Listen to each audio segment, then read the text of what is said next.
እነዚህ ልጆች ስልካቸውን ትተው ሳይንስ እንዲወዱ የሚያደርጉ አስማታዊ ትናንሽ ሙከራዎች ናቸው። በውሃ ውስጥ ጥቂት ስኳር ይጨምሩ፣ ትንሽ የዕቃ ማጠቢያ ሳሙና ያንጠባጥቡ እና በእንጨት ያማስሉት። ከዚያ በኋላ በስትሮ አማካኝነት የማይፈነዳ አረፋዎችን መንፋት ይችላሉ።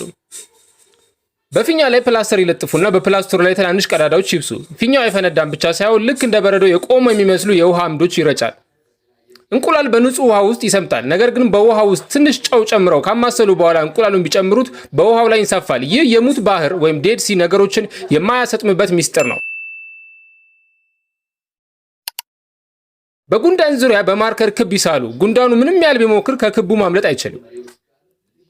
የጥጥ መጥረጊያ በሎሚ ጭማቂ ነክረው በወረቀት ላይ የሚፈልጉትን ይጻፉ። ወረቀቱን በሙቀት ካሞቁት በኋላ ጽሑፉ ቀስ እያለ መታየት ይጀምራል። በጎድጓዳ ሳህን ስር በሚስማር ቀዳዳ ለመብሳት ቢሞክሩ በቀላሉ ይሰባበራል። ነገር ግን ሳህኑን በውሃ ውስጥ አድርገው ቢመቱት ፍጹም ክብ የሆነ ቀዳዳ በቀላሉ መብሳት ይችላሉ። ቻይንኛም በቀላሉ ልጆቹን ለማስተማር ስልክ ባዮ ላይ ያለ መጽሐፍም ለመግዛት ከፈለጉ ይደውሉልን።